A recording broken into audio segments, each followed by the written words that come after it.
Today we're talking about a herb that is the foundation of most herbal prescriptions. Its actions are broad-ranging and it's readily available. Now, depending on whether you're a lawn enthusiast, a lover of bees or a forager, you're going to love or hate this herb. Personally, I'm a fan. Not just for its medicinal and nutritive properties, but because its flowers feed our bees. Today, we're talking about dandelion. Well, hello, beautiful people, and welcome to the Project Joyful podcast. I'm your host, Tracy Tutty, your medical herbalist and high performance coach. So, hey, Project Joyful isn't just about being happy. It's about consciously creating a life you love. It's about remembering how to reconnect with your soul-centered joy. You know, that joy that comes from doing what you love, from living on purpose, and from being in a life that allows you to experience deep joy moment by moment. So hey, let's get started, shall we? Today we're talking about a herb that I use a lot in clinic. It's easy to find and it has a broad range of actions. Beloved by herbalists and beekeepers, despised by many gardeners and lawn enthusiasts. That's right, it's my favourite bitter dandelion, or Taraxacum officinale. Now, if you ever come across a plant which has the word officinale or officinalis in it, then you know that this plant has a long history of being used as an official medicine or therapeutic food. It comes from the word officina, which was a separate building within the monastery where monks prepared medicines. Linnaeus used the word officinalis to signify plants used in the previous millennia for medicinal purposes by naming them as plants from the officina. I think that's quite romantic. Taraxacum comes from the Greek word taraxos, which means disorder, and akos, which means remedy.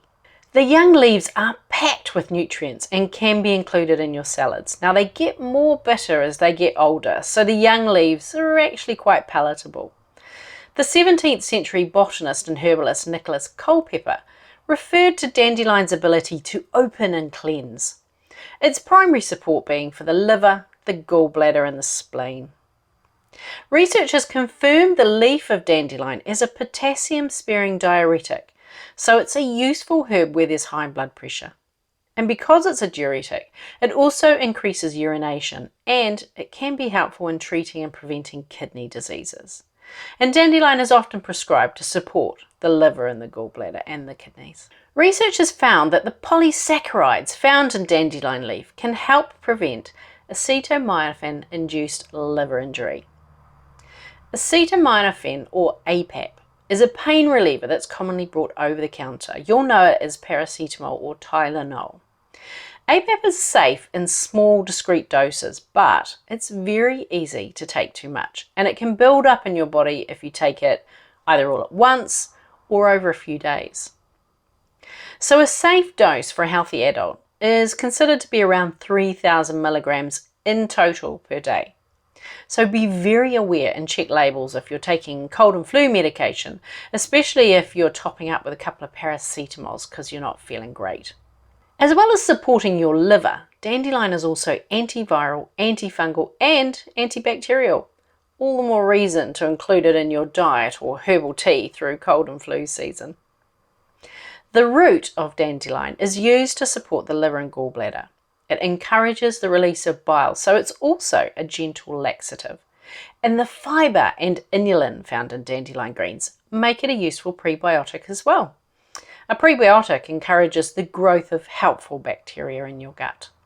Researchers have also demonstrated the ability of dandelion roots to reduce inflammation. They mop up damaging free radicals and it's been found to repair the gut wall in patients with ulcerative colitis. Dandelion root is one of the foundation herbs I often use when blending herbs.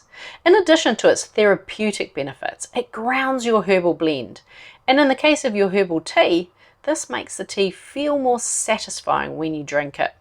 By the way, check out the link in the show notes to find out more about my upcoming online herbal experience.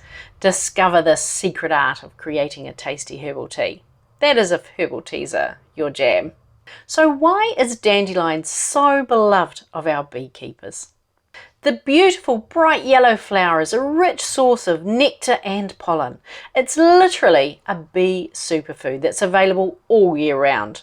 And because the flowers are so open, they welcome a wide variety of bees and bumblebees. Now, a bee can't thrive on dandelions alone because it doesn't contain some essential amino acids like isoleucine and valine, and it has high concentrations of proline. But they are one of the first flowers to bloom in early spring, when the bees begin their search for food after a long, cold winter. Dandelion flowers aren't just for the bees.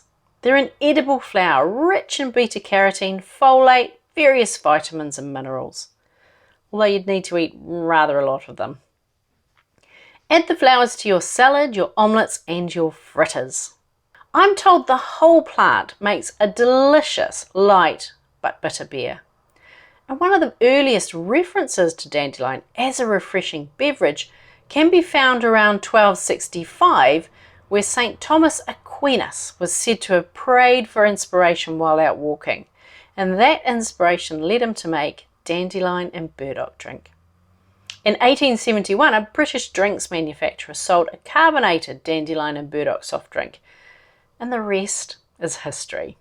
So how do I include dandelion in my life? Well, medicinally I use dandelion as a tincture, but many of my herbal teas contain dandelion root. Now if you want to have a go at harvesting the root, dig them up in the winter, wash them and cut them into small pieces because they're almost impossible to cut once they're dry.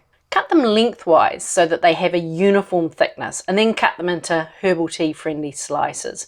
You can dry them in a dehydrator or on low in the oven, but keep an eye on them if you're using the oven to dry them. Or if you're not in a hurry, place them on a mesh screen so that there's lots of airflow, and leave them somewhere cool to dry for up to 2 weeks.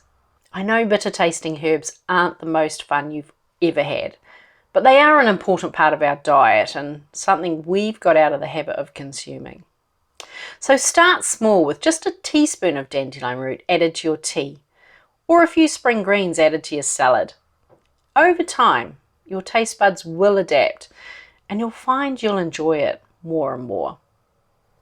Sending you lots of love. Bye for now. Hey, thanks for listening to today's podcast. Can I ask you a favour? If our conversation spoke to you today, could you please take a moment to leave a 5-star review?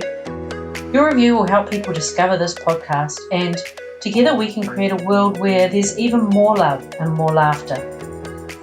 And if you want to hear more from the Project Joyful podcast, just click the subscribe button. Bye for now.